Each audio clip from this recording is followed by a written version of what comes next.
Good afternoon, everyone. I'm Paul Krikorian, Chair of the Arts, Parks, and Neighborhoods Committee, and this is our regular meeting. Today is Wednesday, October 26th, 2011. It's now 3:10 p.m. I know that Councilmember Wesson is on his way, but we're going to go ahead and get started now. We're going to hear, there's one agendized item today. We're going to hear staff reports on that item. Then we're going to take comment from the public on that item. We'll have further opportunity for discussion and response from staff. And after the council takes action on that one item, we will then open up the floor for general public comment on any other item of interest that you would like to speak about. If anyone here in attendance who would like to speak, who hasn't done so, please fill out a speaker card and we'll take you at the appropriate time in the agenda. So with that, why don't we go ahead and start with item number one. Item number one, City Attorney Report, Ordinance in Response to Motion, Rosendahl-Koretz, relative to revising the Los Angeles Municipal Code Section 42.15 to restrict vending, regulate performing, and prohibit generating excessive noise on the beaches or upon immediately adjacent boardwalks, sidewalks, and public ways, to make said LAMC section consistent with recent federal court decisions in connection with the Venice Boardwalk. Additionally, subsequent to the release of this agenda, we received an additional report from the Board of Recreation and Parks Commissioners, and that is also on the table for review. All right, thank you very much.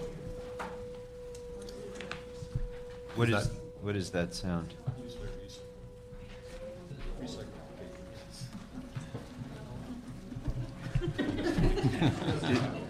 I just can't tell whether that's being intentionally generated from someone or not.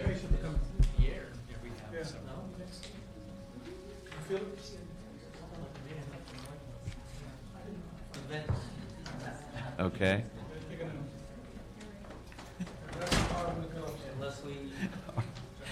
All right. Well, we'll grin and bear it, and we'll proceed. So if you could please introduce yourself, your Recreation and Parks Sure. representative. Yes. Good afternoon, Council Member. My name is Kevin Regan, Assistant General Manager with the Department of Recreation and Parks, and also with me is Captain Peters of Los Angeles Police Department. Welcome. Thank you. So just like to take a couple of minutes to kind of frame a little bit about the item before you this afternoon. Of course, the item before you is an ordinance amending Los Angeles Municipal Code Section 4215, and this code section is primarily related to regulating vending and noise along the Venice Boardwalk. This area is also known as the Oceanfront Walk. And just historically, to give you a little bit of a picture of the importance of this amendment to this ordinance, as well as what's been happening in the area, this Municipal Code Section 4215 has been around for a number of years. It's been through several different iterations. One of the most recent programs associated with 4215 was a Recreation and Parks program. Well, see, at least we got rid of the noise. Was a Recreation and Parks Commission adopted program under 40. For the record, we got rid of the noise in this room. Right. Not all noise. And not on the boardwalk. But anyway, so one of the most recent programs under this municipal code section was commonly referred to as the lottery, and it was a system enacted primarily by the Recreation and Parks Commission that has a set of rules that regulated activities that were occurring along the Oceanfront Walk. And I think it's important to understand first and foremost that the entire expanse of Oceanfront Walk within the city of Los Angeles, from basically the borders of Santa Monica down to El Segundo, is under the control of the Department of Recreation and Parks, and is actually dedicated park land. So the sections of Oceanfront Walk, as well as the area that we call the Windward Plaza, which incorporates the skate park, Muscle Beach Venice, the basketball courts, paddle tennis, and a recreation center, and also a police substation. That's all dedicated park property. So it's a park. And as a park, there are certain municipal code sections that pertain to activities that can be conducted on a city park. And one of the things that's important to also note is that kind of first and foremost, commercial vending of items, products, is not something that is legal or allowed in the city of Los Angeles. There's been a very long tradition of the city having municipal code sections that prohibit vending of products on parkland, city parkland, unless the individual that's doing that vending has been issued some type of a permit or a concession agreement from the Parks Commission. So what was happening along Venice Beach is that many, many years ago, Venice has always been kind of an area that's been known for as a free speech zone. It is a park, so parks just in and of their nature are free speech sites. It's a place people can come and speak out, exercise their First Amendment rights. They can conduct activities that are consistent with those rights, like performing, doing art, speaking out about some type of a political or a religious or ideological belief. These are all things that were allowed. But over time, that flavor of Venice that had the performers and the artists and a number of other free First Amendment expressionists, over time that culture changed, and it became, in essence, a zone that was completely overtaken by people who were engaging in illegal commercial vending. They were essentially buying all different types of products, hats, T-shirts, you name it, and they were setting up little stands along Oceanfront Walk and selling this stuff. So the city set out to try to regulate that, and 4215, in one of its earlier versions that was commonly referred to as a lottery, had a recreation and parks program in place that not only controlled what could be done along the boardwalk.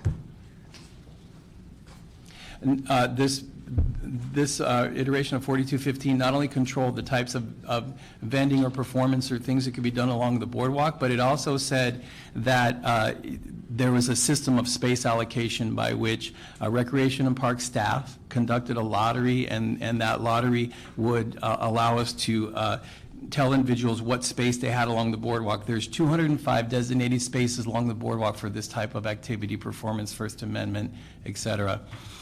Some of those spaces, I guess a good way to describe it is that not all spaces are created equal. So some of those spaces are better than others for number of people that pass by, location, ease of access, et cetera. So to be fair, we had this system in place by which recreation and park staff would allocate the spaces through a lottery. Then they would kind of walk up and down the boardwalk and they'd say, hey, you can do this, you can't do that. And we had an administrative process by which if people wouldn't follow the rules, they could receive an administrative citation, not a police type citation. And if they received enough of those citations, they could be removed. They could have a permit, their permit to be on the boardwalk revoked. That system was found to be unconstitutional by the court, and it was enjoined.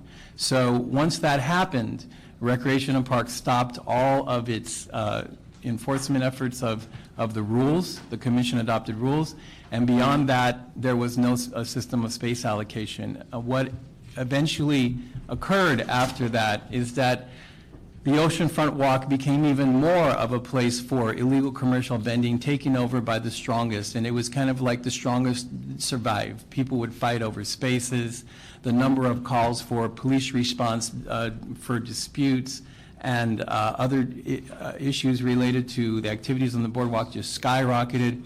People were trying to camp in spaces because they wanted to get there before anybody else. There was kind of a system of strong-arming people saying, this is my space, you can't be here. There's a lot of different problems. And so today, those conditions exist. Virtually, there is no system along the boardwalk right now, as the previous versions of 4215 and particularly the lottery were found unconstitutional. So what we've done is we've gone back and we've incorporated what we believe the best parts of the ordinances, relying on a previous standard. And one last thing that I'll tell you is that there's some standards about the types of activities you conduct. And I think I painted the picture to you that what we're trying to preserve with this ordinance is individuals' ability to come to the park, to enjoy the Oceanfront Walk, to enjoy the beach, to enjoy the views, to have public access, and if they choose to exercise their First Amendment rights to free speech and performance, art, things of that nature. What we're not trying to preserve is individuals who wish to come and engage in illegal commercial vending. So What this ordinance will actually do for us is it will eliminate a number of the safety issues, public safety, public access issues. It will help to reduce the burden on the police department in terms of all the calls for service that they have to respond to. It will alleviate the problems of recreation and parks staff having to try to deal administratively with individuals who are not wanting to obey certain rules. And what it does is that it takes this version of the ordinance, takes the previous Recreation and Parks Commission adopted rules and puts them into municipal code ordinance that makes them enforceable by law. So in the future, the actual rules that used to be only enforced by Recreation and Park staff will now be able to be enforced by the police department. So those rules have been incorporated. Just a little bit about the standards of, just a little bit about the standard that we use. There, and the city attorney can probably explain this in more detail, but I'm going to give you a very quick synopsis. In the older version of the 4215, we used a standard for what individuals could, quote unquote, vend. And that standard was called inextricably intertwined. And what it really meant was that the First Amendment protected ideological or political or religious or expressive message that the individual was trying to express had to be inextricably intertwined with whatever it was that they were trying to vend or offer for sale or have out for display on the boardwalk. That standard was found to be unconstitutional by the court. So what happened was we went back to an older version that was actually determined to be constitutional, and that standard was called nominal utility. And what that means is that essentially, if the item that is being offered for sale or vending or for donation or whatever it may be along the boardwalk, if that item has more than nominal utility, for example, a coffee mug, Councilman, you have a coffee mug in front of you, and maybe there could be some type of ideological message on that coffee mug, but it's still, in and of itself, at the end of the day, it's a coffee mug, and that's what its main utility is.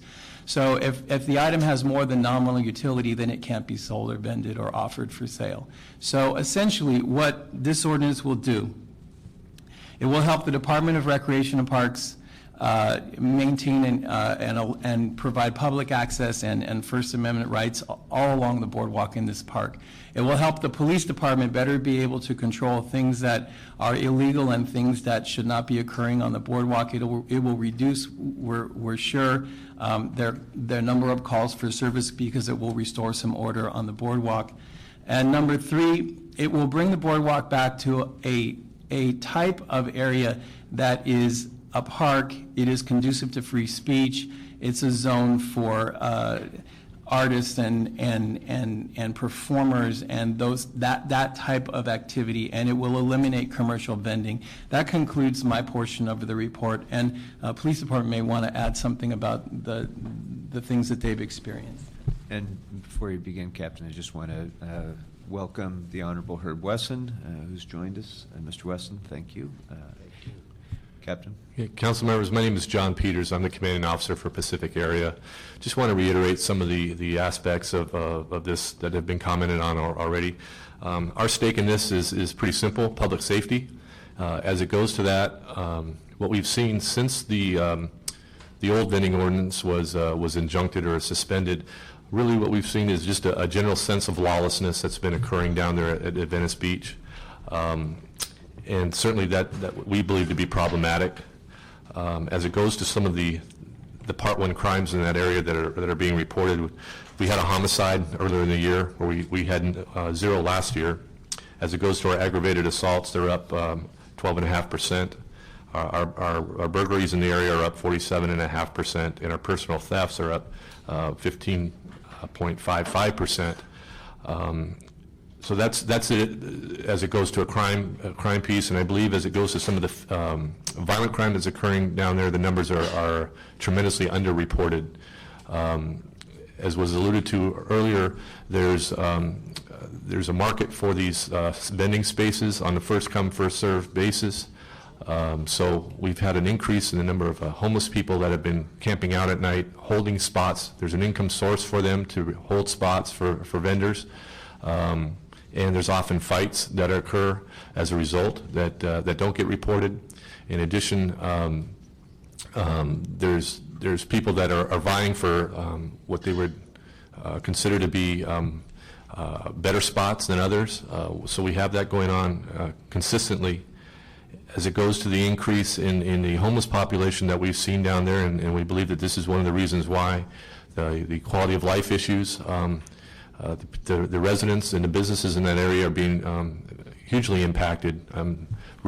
Almost daily reports of urine on the sidewalk, defecation, the blocking of doorways and that type of thing. So that's also been problematic. The other thing is it goes to public safety because there's no enforcement of the vending ordinance. They have these identified vending spaces, and people are not necessarily staying within those spaces. So what we find is the emergency access points, so that an ambulance or a fire department vehicle could get through at a certain point to address issues. People are setting up their vending in those locations, and certainly there's a public safety component to that. So with that, we would ask that the committee support the ordinance. Thank you. Let me ask first,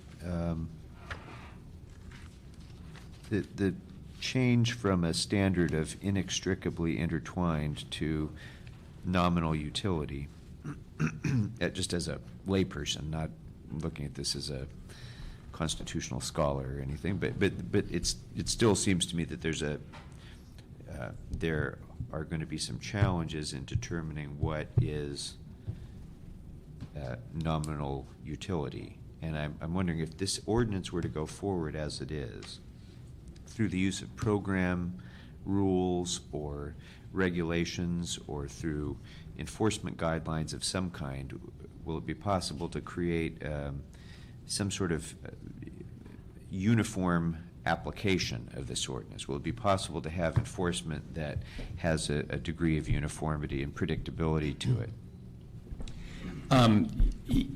The answer to that question is I believe that yes, we will be able to have a more uniform application of the standard. What would be the mechanism by which that happens? Well, maybe Valerie could come up and speak to that.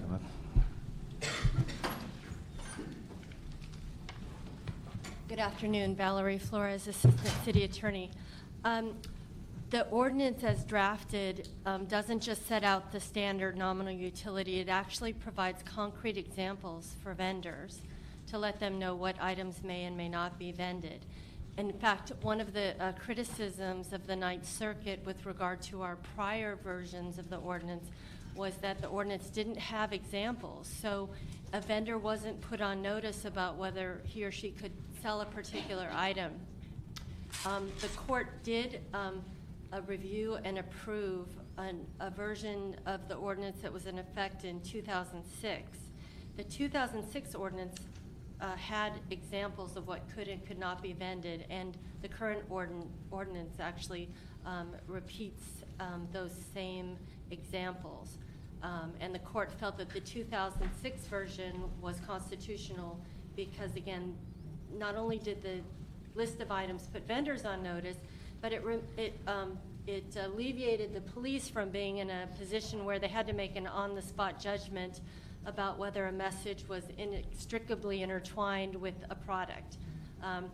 Now, if they look at an item and they see, oh, that's a coffee cup, I could use that to drink coffee, even if it's not on the list, it's pretty clear that there's some utility in the coffee cup separate and apart from the message. So it's much, much easier for a vendor to know what's legal to be vended and a police officer to be able to discern without using any extraordinary amount of a complex judgment what may or may not be sold. And so that's why we believe this ordinance is both superior and constitutional.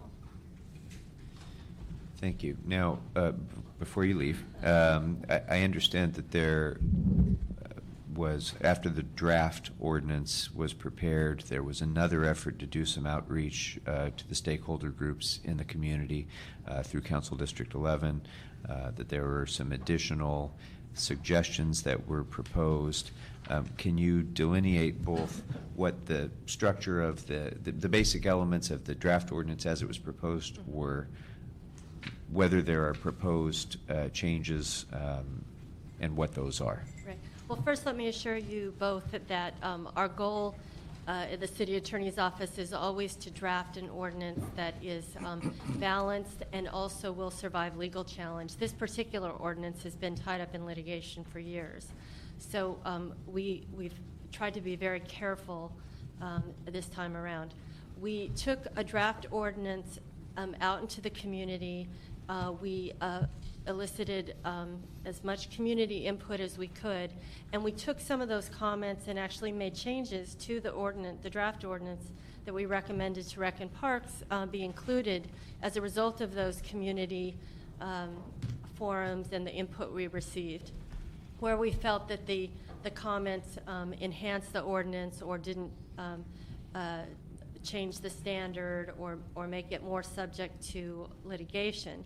We are continuing actually to look at the ordinance. We're continuing to get feedback from stakeholders, litigants, members of the public, and we are going to continue our efforts. So the version you have today may not be the same version that you see again at council, but to the extent we make any changes, we'll let you know why. We don't think we're going to necessarily change the crucial components of the ordinance, but we're trying to be flexible. We, for example, when we went out and met with the community, they raised concerns about sun and some of the rules about umbrellas. So if someone's out performing all day in the hot sun, they were worried that our ordinance didn't allow them to have enough sunshade. So we tried to address that issue. Some of the residents and vendors there were worried that the way the umbrellas were being placed were actually blocking the views of the beach for the tourists. So we tweaked the rules to require umbrellas to be upright so that passersby could still appreciate the park's view. So again, we're happy to incorporate community feedback, residents' feedback, commercial feedback, as well as feedback from litigants about changes that we think will make the ordinance stronger and still protect the park's interests. Thank you.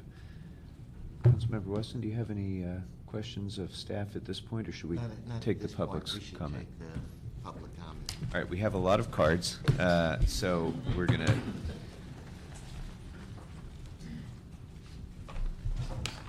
to... anybody who hasn't filled one out, please bring it up. We're going to go ahead and stick with 2 minutes per speaker. And as I mentioned at the outset, first we're going to hear comment just on this item. If anybody has other comment about an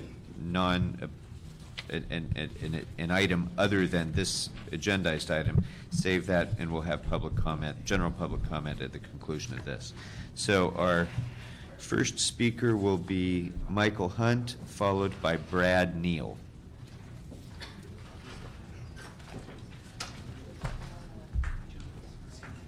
Thank you again. I stand here as a Ninth Circuit winner and an expert in the Constitution. My attorney actually drafted up the problems that you're going to have with this new ordinance. My best advice to the board and things like that is leave open ample alternative. Anywhere in America you can take donations, and anywhere you can do nominal utility. So where the judge said, well, here's a P zone and here's an I zone, my recommendation, if I were you guys, I would say here's a nominal utility zone and here's a P zone. Leave open ample alternative so you guys won't get sued again, because if you guys go back to something or make the judge pissed off, he's going to tell you again when we file a lawsuit that you still have to leave open ample alternative, which anywhere in America you can take donations. I don't know, Bill Rosenthal probably gave you guys a draft of this. It's already cost you guys astronomically amounts of money to try and tailor this. The city council file says as long as you guys been messing with this, you guys have never been correct about it and things like that. The city attorney really don't understand its own Constitution of America. But here's what I'm saying is to leave open ample alternative, to do it fair. Have your P zone and have your N zone. Then that way, CYA covers the city's ass as far as any lawsuits and things like that. Because like I said, the same thing the judge said, Pragerson says, he says, you got to leave open ample alternative. You got to have a P zone. You got to have a donation zone, because anywhere in America, that's what's going on. And even in one way, they said, you have to leave open ample alternative. Now, if you guys don't want to get sued, you guys will pay attention. I love you guys, because if you guys bring back your nominal utility, the same version 2006, I'm going to take it right back and do the same thing. I love those checks for $500,000. Thank you. Next speaker is Brad Neal, followed by Teresa Dietlin or Deitlin, I'm not sure. Dietlin. Hi, Mr. Neal, My name is welcome. Brad Neal. I'm a 30-year resident of the Boardwalk. I actually raised a couple of kids. I have 40 residential tenants that live on the Boardwalk, and I have 4 commercial tenants on the Boardwalk. And contrary to Mr. Dowd's feelings about, having to worry about a lawsuit, I think we should be really worried about what's happened to our primary resource down there, folks. I mean, I cannot believe it. I spent the night out there a month ago because my tenants were telling me stories I could not believe. There are folks at 3 in the morning camped out below apartments holding places on the east side of the Boardwalk. It's got to stop. I mean, we're losing tax base, we're losing revenue. I see tourists out there, because I'm there all the time. I see tourists out there, they're just shocked by what they see. I mean, it is like a Blade Runner version of Venice. It's not like the Venice I remember. We had performers, we had kids. I mean, it should be safe for everybody, and it isn't right now. It's a very unsafe place. So I wouldn't worry about Mr. Dowd's lawsuit. I'd worry about the loss of revenue, the loss of a primary resource of a great city. And I mean, we've got to get it back. Please. Thanks. Thank you. Next speaker is Teresa Dietlin, followed by Gail Rogers. Thank you. And I'd worry less about the loss of the economic base than the loss of our constitutional rights, which are being really shredded out there by what's happening on the Boardwalk. Actually, I support this ordinance conditionally. Since Ms. Flores has said it's a work in progress, I feel more comfortable about supporting it.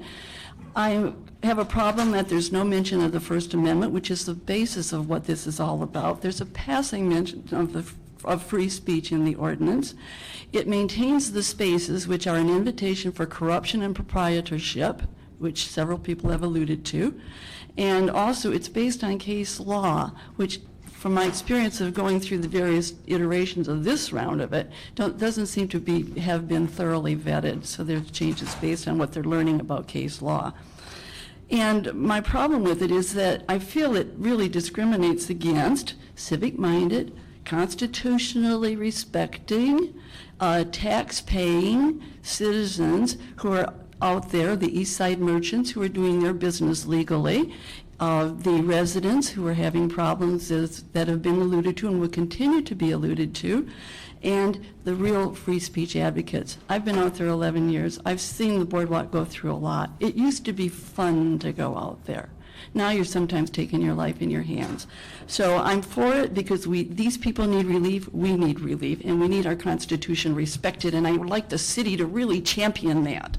And I just want to point out that there are some people who would have been here speaking for this today, but they couldn't make it. One of them, I kind of concluded from what he said, felt intimidated if he expressed his real position because of things that had happened to him from the commercial vendors on the Boardwalk, and another person is employed. And they're both, one of them's an East Side merchant, and one of them's a beautiful free speech, First Amendment, free expression person that needs to be out there.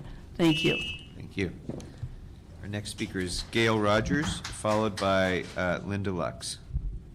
My name is Gail Rogers, and I'm a 30-year resident. Yes, we live there, and I'm on a walk street adjacent to the Oceanfront Walk. And I'm here representing 100 residents that I know personally, because I email all of them, and they all wish me luck for being here. And this really happened, and I love the LAPD doing a great job. About a month ago, I called, and I spoke to a dispatcher because there was a vendor in front of the pagoda. I walk down the street and there's the pagoda, and residents are supposed to have coastal access and coastal view. So I called the dispatcher and I said, there's a vendor in front of the pagoda, and he said, what's a pagoda? So if we have this ordinance printed and it's there on page 2, it defines what a pagoda is. It says it's a shade structure and names the streets. And then on page 9G, it says, no person shall vend or perform in front of a pagoda. So that would help us as residents. Thank you. Thank you. Next speaker is Linda Lux, and actually there's 2 names on the card, both from the Venice Neighborhood Council. Daffodil Tominski. Thank you. I brought Daffodil up. My name is Linda Lux. I'm the president of the Venice Neighborhood Council. Good afternoon, council members. And Daffodil Tominski is the chair of our Public Safety Committee. So she's going to say a few things than I am. I've lived in Venice for 40 years. I live adjacent to the Boardwalk. I raised my children there. It used to be really terrific walking up and down with my kids. You can't even see the ocean now. There are a few things in Venice where the community comes together and is unified in support of something, and this is one of them. You will hear very few objections, if any, well, you heard one, to having this ordinance implemented. The first one was in the early 90s. I was part of that. I've been part of every single one of them. It's a nightmare out there. It's chaotic. We need this ordinance to bring order, to bring the boardwalk back to allow the free speech, to allow the performance, and to allow the residents and the tourists to have free access to walking up and down and enjoying the beauty that is our community. And Daffodil wanted to make one point as the public safety co-chair. We heard Captain Peters speak earlier about the rise. Sorry, let me stop you because we don't share time. So why don't we go ahead and start another 2-minute clock for. Okay, I don't think I'll take it all. We heard Captain Peters speak earlier about the rise in crime on Oceanfront Walk, and I'm also a resident of the Oceanfront Walk area, and that's been borne out through anecdotal evidence we've heard from our neighbors and friends that live near us. What I think, though, should be communicated is that it is not because the LAPD is not devoting resources to that area. Simply put, without an ordinance in place, they lack the tools to be able to do anything about the stuff that's going on down there. We could bring in neighbor after neighbor and be sitting here for hours with stories about what people have seen in their driveways and on the walk, blocking views and what have you. But it comes down to it is without something in place to allow that to change, it's going to continue. I think largely what you would hear from the residents is that the beach has no longer become an area for people that live in Venice to go. It's not a place where you can jog in the morning. You can't walk your dog along the boardwalk in the morning. And certainly when people come from out of town, you can't take them to visit. So it's a quality of life issue, as you noted. It's a public safety issue. I just wanted to make one comment, too. At our board meetings, we had the city attorneys come and give a presentation. And to respond to a question that you asked earlier, I believe that the ordinance as rewritten tracks not only the initial 2006 examples that were put into the ordinance, but also case law from around the country. That is something that the city attorney communicated to us, and I think worked with Judge Pragerson in taking this draft. Thank you. Great. Thank you very much. Thank you so much. Our next speaker is Stephen Heumann, followed by Jay Goodfader. Good afternoon. Well, my name is Steve Heumann. For many years, there have been vendors on the east side of the boardwalk. Most have small shops or vending stalls. Many, if not most, are minorities. They also create jobs down there. The west side was classically populated with artists, entertainers, and free speech advocates. More recently, though, vending started showing up on the west side of the boardwalk. This vending crowds out the artists and entertainers. It unfairly competes with legitimate vendors on private property on the east side of the boardwalk. West side vendors physically fight over space. I myself have witnessed fights out there right in front of my office. I have walked up in front of our restaurant and seen my general manager holding a person who was bloody with one of our customers of our restaurant who was a nurse. He had just been in a fight, a stabbing fight, over vending space out there. There's a black market for these spaces where people are paid to save spaces through intimidation and violence. The city recognizes this illegal vending as a problem and has tried to eradicate it, but has been derailed by legal wrangling over the definition of free speech. Finally, we have direction on the definition from higher courts, so the city, again, is trying to protect its citizens by drafting an ordinance that would remove the illegal vending. We need to protect those on the east side of the boardwalk who operate legal stands and shops on private property and can't compete with west side vendors who sell the same goods, pay no rent, pay no tax, pay no permit fees, have no rules. This is not an issue about minorities. This is an issue of a city protecting its citizens from illegal and criminal behavior. If the city doesn't take action against this illegal activity, then it's not only guilty of using parkland to compete with small businesses on private property across the street, but also of not protecting its citizens' rights or safety. I urge you to support it. Thank you so much. Thank you. Mr. Goodfader, followed by Felice McInnes. Hello, thanks for having me. I'm Jay Goodfader. My family owns the Sidewalk Cafe, a restaurant in Venice Beach, a small little bookstore. We also own 2 parking lots that front along the boardwalk that has 60 tenants, each with a 10-foot spot from all over the world. And they've been selling stuff on there since 1986. I understand it's a confusing issue. You guys see it every couple years because we've been doing this for as long as I've grown up there. It's a free speech issue, but it's people are taking advantage of the free speech now. It's so free-for-all out there that the free speech people have been forced out. You may think doing nothing protects free speech, but instead, commercial vendors, many used to rent from me, many well-known by people who rent from me, and they've moved over there. They buy stuff from downtown. They set up 6 spots. They hire people to hold their spaces. They did it with the lottery. They're doing it now. The nominal utility makes it much easier to protect free speech. It's not like the old rules have been thrown out every time, and because we don't know what we're doing, writing an ordinance. The laws change. It's a hard issue. These guys have taken rules from all over the country that have been proven to be constitutionally secure, and they've come up with a new, easier to enforce version, okay? So we have to protect free speech by passing this law. Chaos doesn't help anybody but the people who are taking advantage of this to make money out here on public park property and to prevent residents, tourists, and everybody coming to the beach and enjoying it, as well as my 60 tenants who have, kids to feed, and they've worked here 20, 30 years and they've left because they can't afford to make it. They pay tax, they pay insurance, they have fire extinguishers, they follow all my rules. The other side, you can do whatever you want because the police have been hamstrung by the old law. Thank you. Our next speaker is Felice McInnes, followed by Dr. M. Joy. I would like to say good afternoon to everyone who's attended this meeting.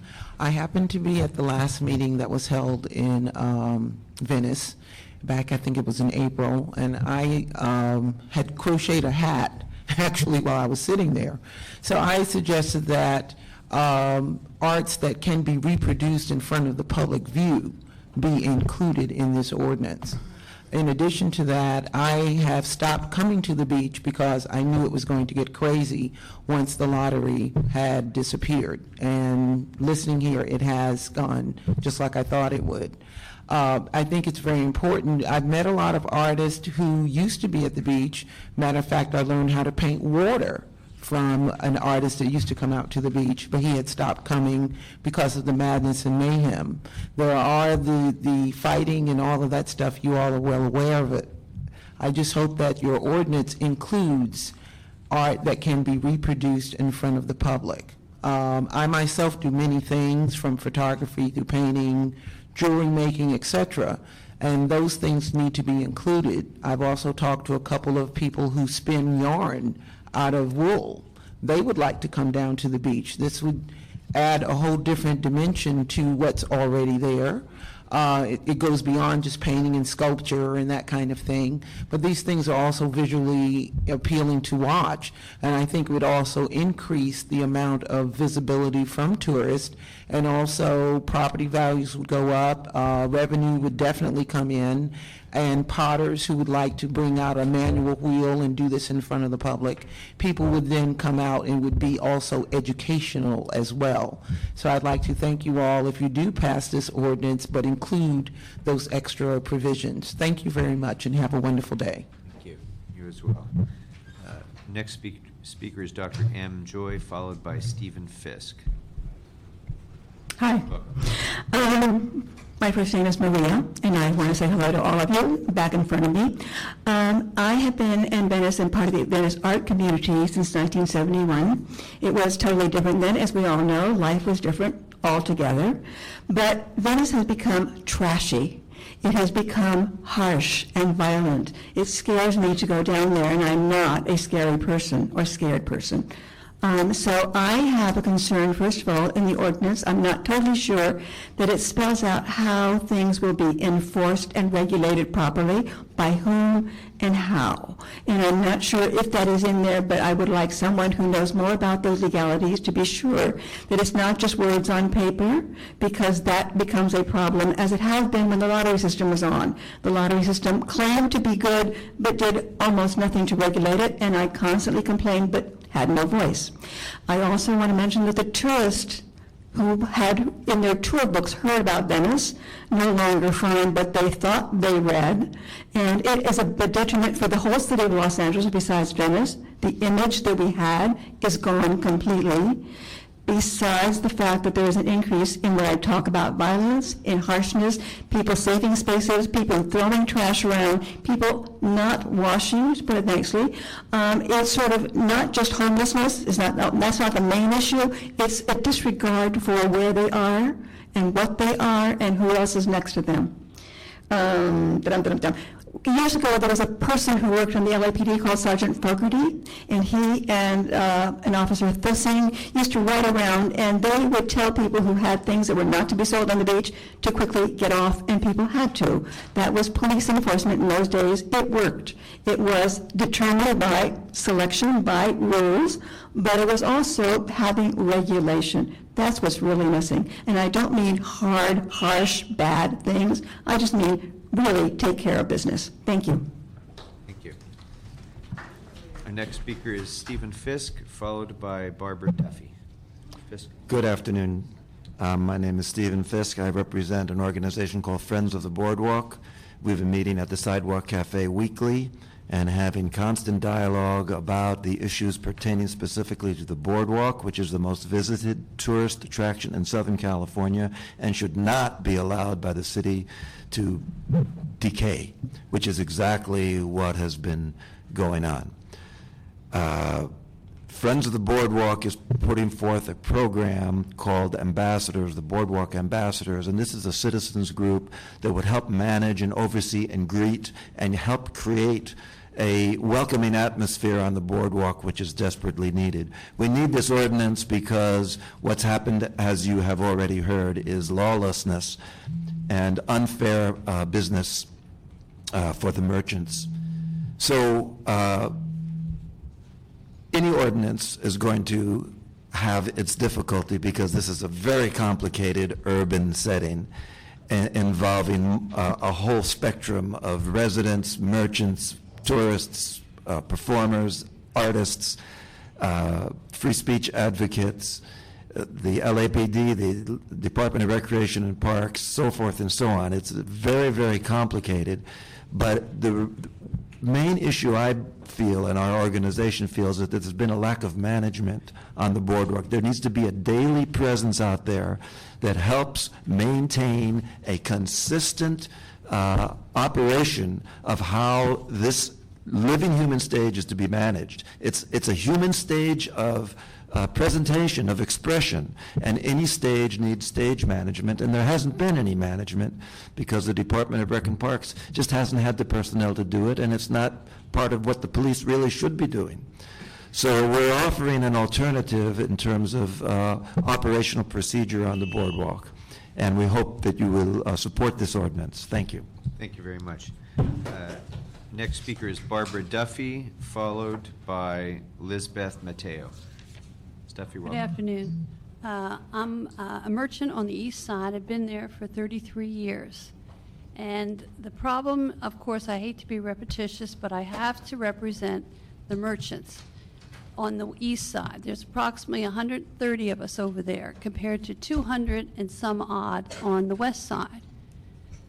And we pay every taxes, trash removal, insurance, all it takes, you probably know, to run a business.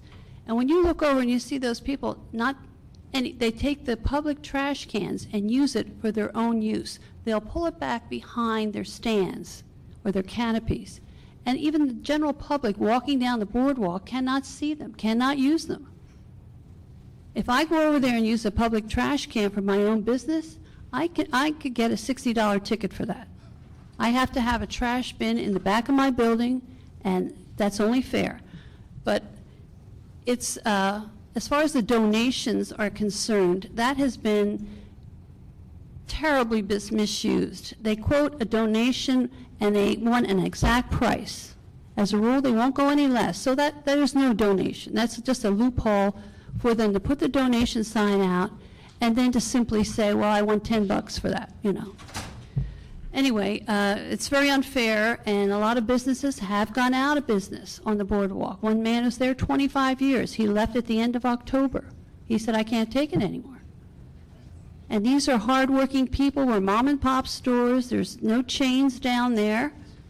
And, you know, it's just heartbreaking to see this happen to Venice, to the merchants in particular. Thank you. Thank you.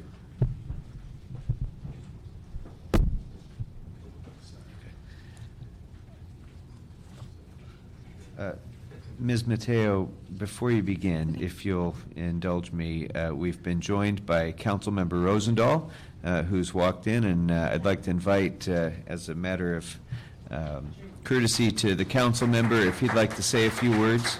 Mr. Rosendahl? No, Ms. Mateo, you can stay right there. Thank you, and I appreciate, Mr. Chair and Mr. Member, the opportunity to speak. I just want to thank my community behind me here for the hard work and diligence they've all done. You know, Captain Peters is an incredible fellow on the beach, and now Lieutenant Reyna, who was one of the major stars historically. He got promoted to lieutenant, and there's Linda Lux in the neighborhood council there in the room as well. And there's a lot of people right here, the guys from the Oceanfront Walk Committee and all the activities we do. And Michael Hunt, too, is here. And, you know, we're all family here in this world, and Matt down in the back.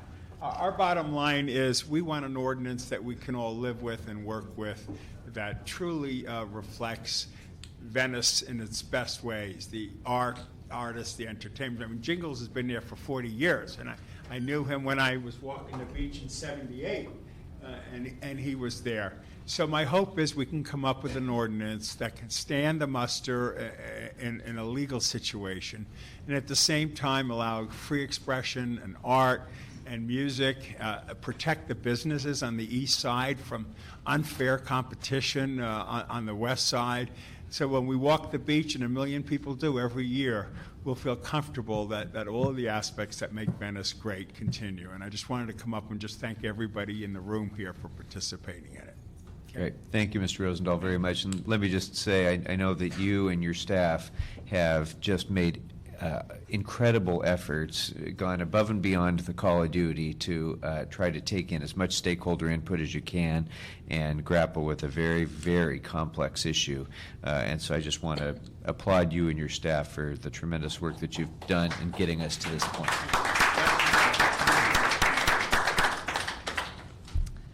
Thank you, Ms. Mateo. Sorry for the interruption, but No problem. please go right ahead. And then following Ms. Mateo will be Santos Salosh.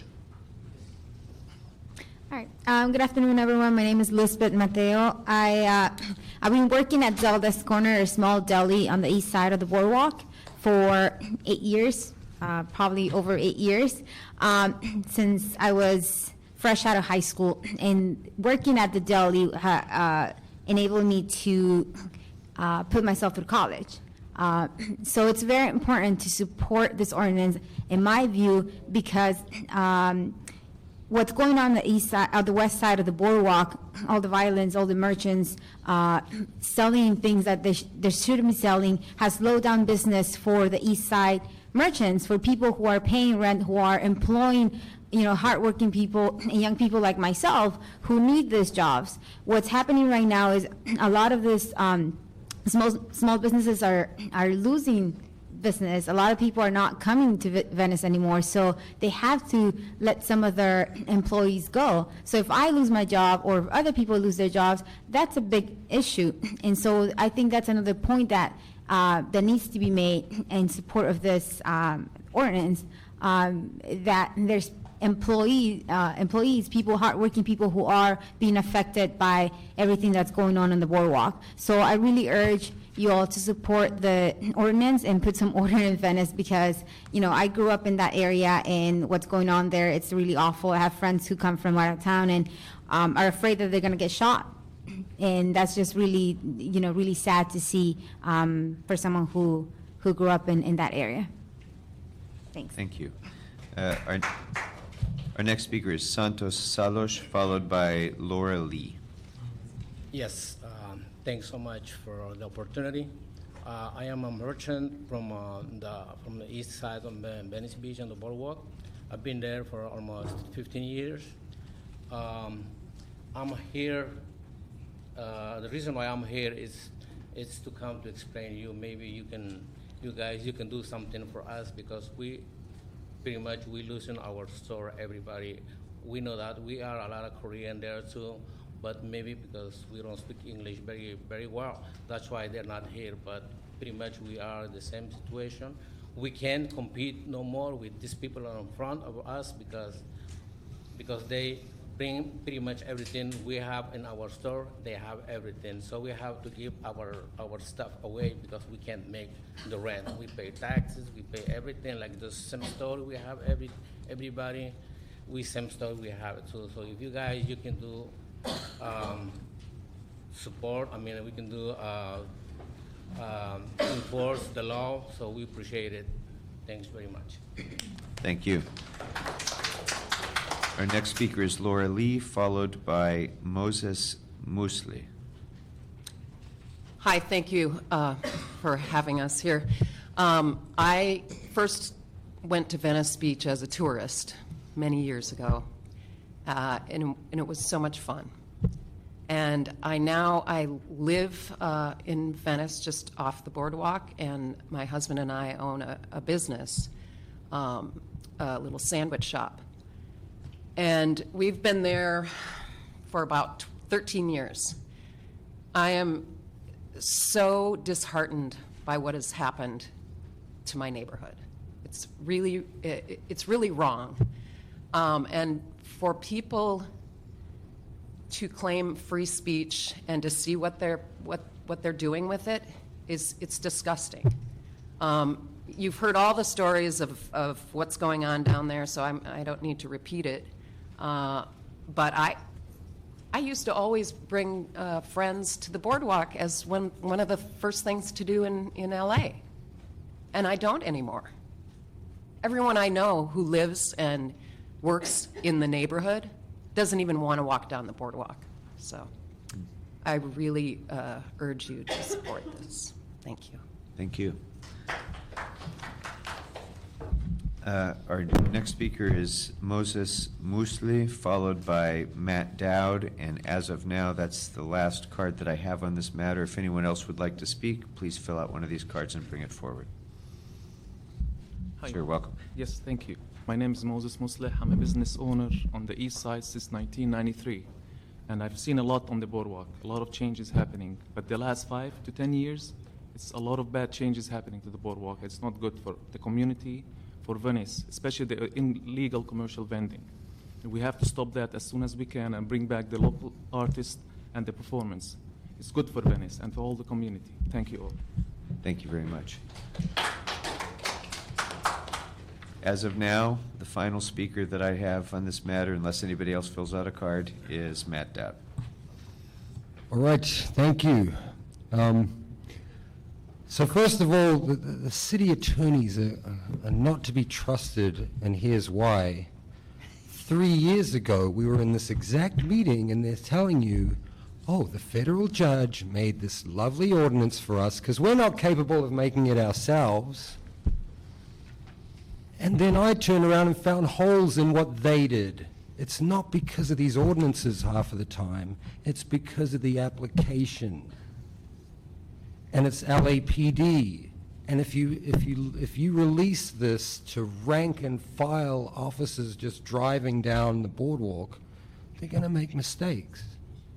And Norm Culler will agree with me. He's the first one who will agree that the First Amendment is not a simple question. It's very complex. So you've got clothing in here. Now, is there no conceivable way that Herb Wesson for mayor is not an expressive thing that should be protected on the boardwalk? So there's applications where the police should do nothing, but they don't know how to do nothing because they got blinkers. They go, clothing, all clothing. They don't make the distinction. Now, Dean Pregerson, the honorable judge, created Inextricably Intertwined for you guys because it's a federal standard, and it still is. And so's nominal utility, according to the Ninth Circuit. So you've got two. Now the police think because the city of Los Angeles says we're doing this one, that the other one doesn't exist anymore. But it does, because the federal judge told him it was, and he put it in, and the Mike Nagel will tell you that in 2008. And he avoided ruling it out when I sued it because he said we were performers and not vendors. So it's still up in the air, that question of the intertwinedness. But it's the application, and you need some training and have a specific liaison person for LAPD to make the tough calls. There's easy ones. Thank you. But the tough ones, they need help. Thank you. Okay, I'd like to ask staff to come on back up, please.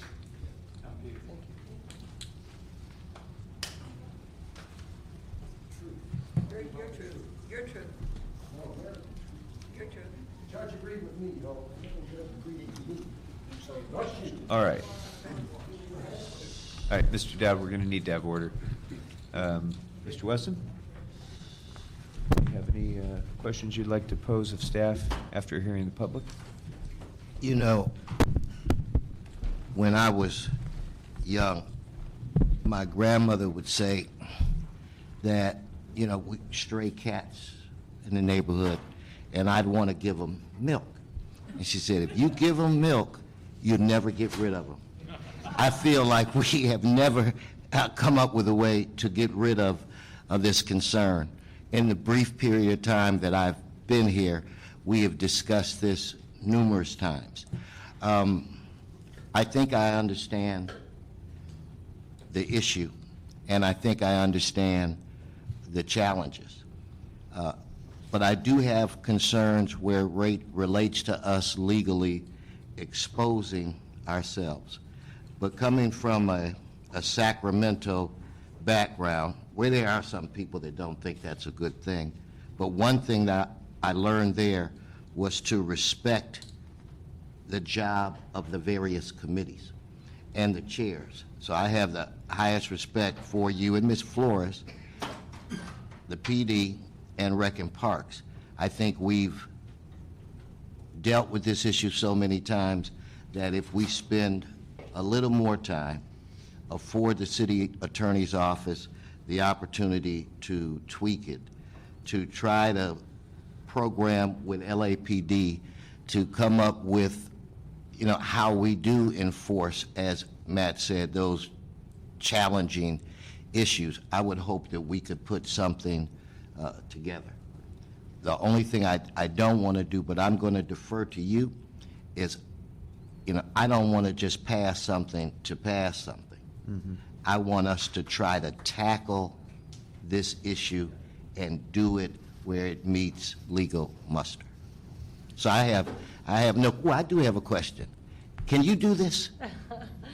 I love a challenge, and this ordinance is definitely a challenge, but the choice is between looking at the case law and the guidance we've gotten from the Ninth Circuit and doing our best job at crafting a lawful ordinance, or doing nothing. And the consequences of doing nothing are too awful. There's too much violence. There is too much chaos. And so I believe that we have put in the effort. We've done our homework. We've now been back and forth from district court to Ninth Circuit enough times that I think we have the guidance we need to finally craft an ordinance that will pass muster. And I'm encouraged because this version of the ordinance you have before you is very, very similar in almost exact wording at the crucial parts of the ordinance to a 2006 version of the ordinance that the Ninth Circuit just recently ruled was a lawful ordinance. So that gives us great confidence.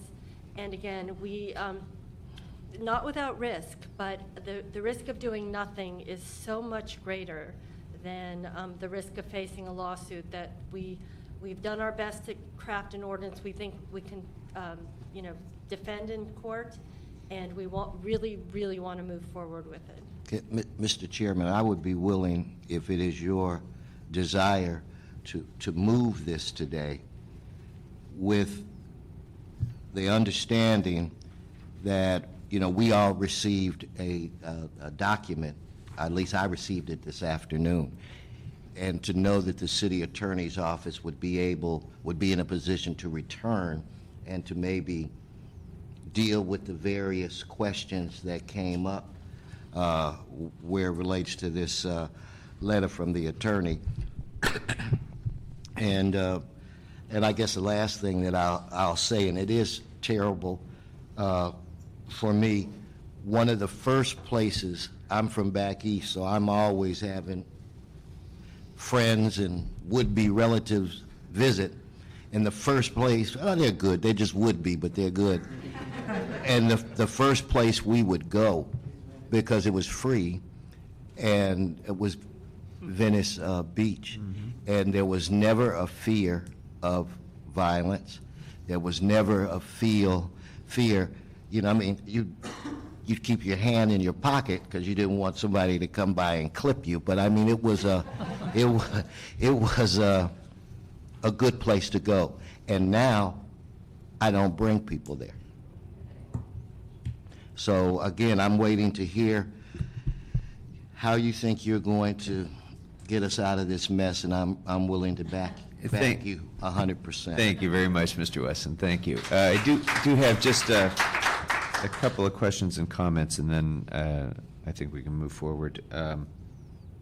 First of all, there's the difficulty in this policy issue is that it's always difficult whenever you deal with any constitutional issue. And one of the speakers mentioned, the fact that this is based on case law. Well, every constitutional issue is based on case law.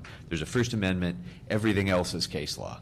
And so and one of the really challenging parts for any attorney and any enforcement agency in grappling with this is the fact that case law is very often so fact-specific, and it's hard to draft an ordinance that encompasses every fact. A few things, though, that aren't difficult and don't involve First Amendment rights at all are strong-arming people, fist fights to get positions, all of those nuisance issues that people talked about. None of that is protected under the Constitution. None of that needs a new ordinance at all. I mean, we have ordinances to deal with all of those things. I just want to make that distinction first, and also to ask whether the first come, first serve part of the 205 vending spaces, even with the additional restrictions of what is allowed to be done in those vending spaces, whether that is adequately going to protect the community against that kind of activity, because people are still going to be showing up early. They're still going to be trying to fight for those 205 spaces, are they not?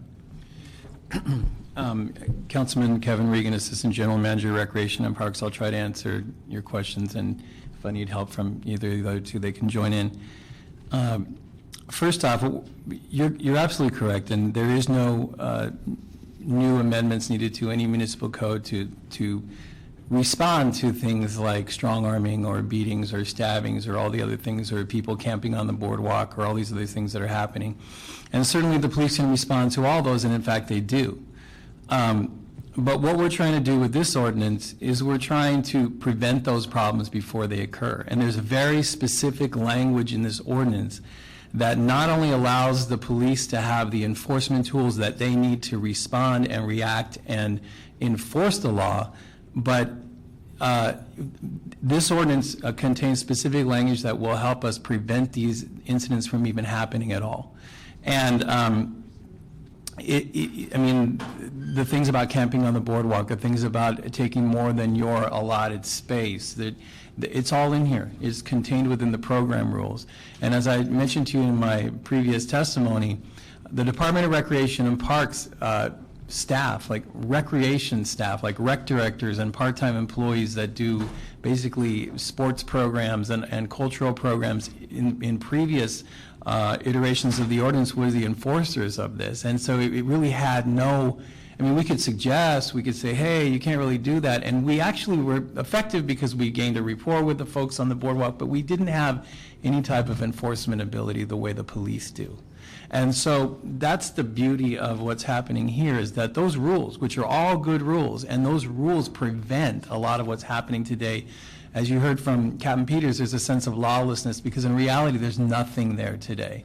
So the idea would be that whereas now you have hundreds of potential merchants trying to get those 205 spaces, right, by restricting the nature of the conduct that can take place in those spaces, you're reducing the number of people who would potentially be competing for That's them, exactly and that reduces the potential for conflict. That's exactly correct, because what we're focusing on is, again, we're not focusing on denying anyone of their First Amendment rights to free expression. We're focusing on the fact that this is a park. It needs to be open to everyone to come and enjoy, and illegal commercial vending of products, items, for sale stuff that they buy at a store, bring it down and sell it on like retail. It has no place in Venice. And so what we're trying to do is you're exactly correct. One of the effects of this ordinance will be that there will not be as many folks competing for those spaces. Now, to go on to your second question, the ordinance also has some language built in kind of looking forward. So it gives the Parks Commission the ability to go back and say, all right, let's implement this new version of 4215. Let's see what happens for a while. And if, in fact, the Parks Commission, through monitoring the activity along the boardwalk, realizes that a space allocation system is needed sometime in the future, there is the ability for that allocation system to be created, so then it would no longer be a first come, first serve. The reason we stayed with first come, first serve is because that was one of the standards that the court suggested, that first come, first serve, that the spaces along the boardwalk that are designed for free expression should be open and available to whoever gets there first, and that there shouldn't be some type of a barrier to preclude people from being able to get there and just do their thing. So if in fact it doesn't work out, we can certainly go back and look at instituting another space allocation system, because it wasn't necessarily found unconstitutional to allocate these spaces. Okay. All right. Anything else to add? Just Captain. If I could, and I certainly appreciate Councilmember Wesson's concerns as it goes to wanting to get it right. I do believe there is a sense of urgency to this as well, and would concur with Ms. Flores' statements. I think we're at a tipping point, quite honestly, and we need to do something in many respects. And as it goes to the city attorney's office working with us, they have allowed us a great deal of input this time around in the process in terms of drafting the ordinance. So that's been helpful, and I think that I think we need to do something and we need to act. Thank you, and I very much appreciate your. Oh yes, Mr. Wesson, go ahead. Yeah, I love when Kevin is kind of like.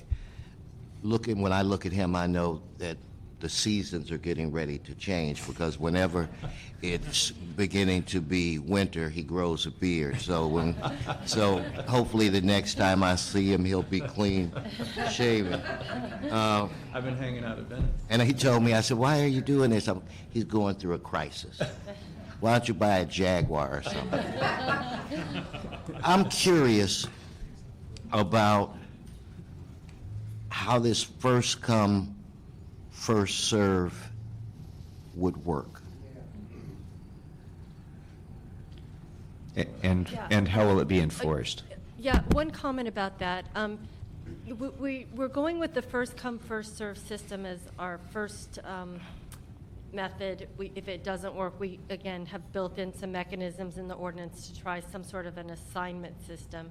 But first come, first serve is the least restrictive. So under the First Amendment, we're going to start with the least restrictive and see if it works, and if not, then we can try to get a little more restrictive in terms of allocation. But the way it will work is, right now, people are saving spaces. They're going out in the middle of the night. They're paying people. They're getting in fights over spaces. But under the new ordinance, you're not allowed to move into those spaces. The park will be considered closed until 9 a.m. So you won't have an ability to go in, figure out what space you want, have a fight over it, and then set up. At 9 a.m., everyone has a chance to line up and get there. And the other good thing about the ordinance... Let me stop you. Where will they line up? Will it be like... Well, there are a lot of entry points for the boardwalk, so depending on what space they want to get into, they'll probably line up at an entry point near that space. And this space would be right off the boardwalk? On the boardwalk, on the west side. But Okay, so if somebody came at 2 in the morning, then they would be told you can't begin to wait this early? right, they would not be allowed into the park property before 9 a.m. And the police would be able to enforce that. There will be a municipal code section. This ordinance will be codified in the municipal code. And so they could say, I'm sorry, you're not allowed into the boardwalk park area until 9 a.m. You're going, you have to leave. And if they don't, there could, be... So where do you think they will go? Well, See, this is my right, concern. right, here- They're going to it's go twofold. a block Right. over, Right. and when it's 8:58, run like a banshee. Anyway, I want there's to a hear how second you're part going to that, which is it relates back to the fewer number of people who will be going out there for spaces. Because right now what's driving the influx and the crowds and the fights is the ability to make a lot of money down there selling commercial items. When that's gone and you're out there performing and giving out your First Amendment messages, and you're not able to make as much commercial profit, there are going to be fewer people who can afford to be down there during the day just to deliver First Amendment messages or perform. So we don't even think that there will be the same sort of competition or numbers of people wanting to crowd in for the spaces. So we don't think there will be lining up. We're hopeful that there will be enough space for every performer and every First Amendment advocate who wants to be down there and can afford to spend time down there without vending anything.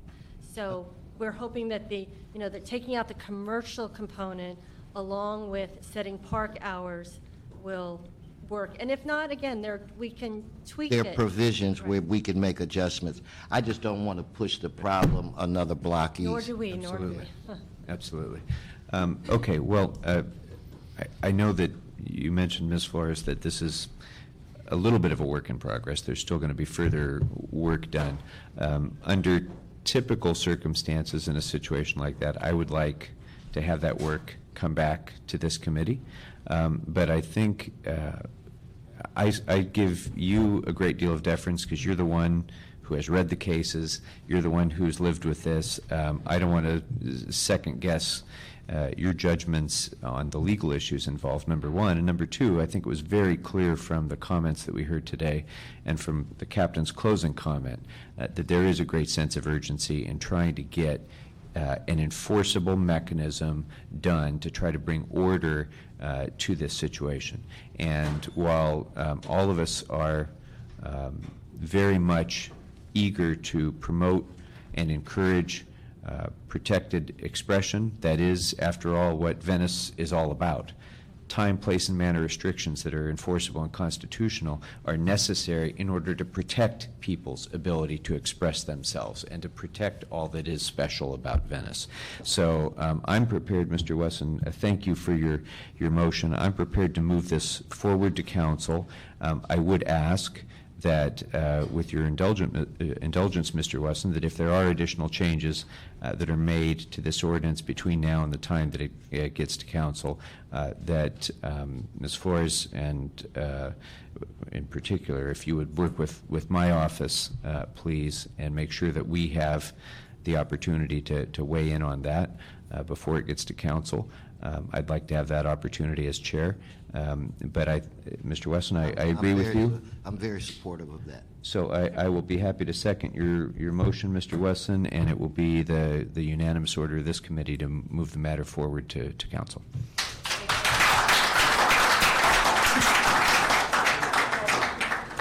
All right. Thank you all very much. Thanks for your participation in this. That brings us now to,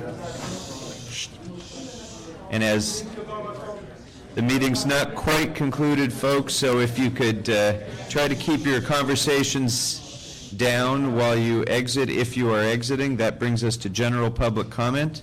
Right now, I have one card for general public comment, but I don't see Dr. Williams here. Is Dr. Williams still here?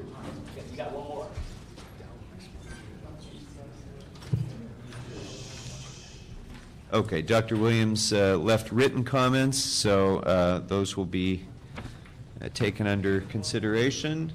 And Michael Hunt also wants to offer general public comment.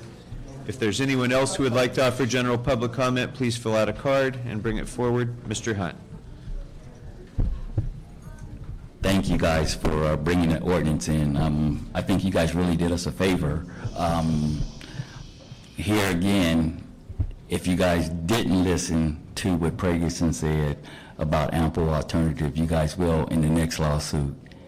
And I just really, really want you guys to understand that nominal utility has been knocked out once. It'll be knocked out again, and we're ready. Our checkbook says that we have the best constitutional attorneys in America, and we're really ready to look forward to this challenge in my next 2 years down here in City Hall and things like that. So I'm rare and really got to fight, and I really understand that it wasn't about law and order, because Susan Siegel, the magistrate, says that you can display anything on the boardwalk. Now, I have a butter up and butter down song. If you hear that song 40 times, that's still expression. And I think some of the sidewalk cafe people are really going to be upset, because I become an artist and a performer and still get donations for my CD and my shea butter. But you guys really don't understand the ramification of the First Amendment and the challenges that you guys face. I tried to have my attorney kindly protect you guys, but like I said, you guys' check is very, very good with me. And like I said, I know about the First Amendment. I know about Brandenburg versus Ohio. I know how I can come to City Hall.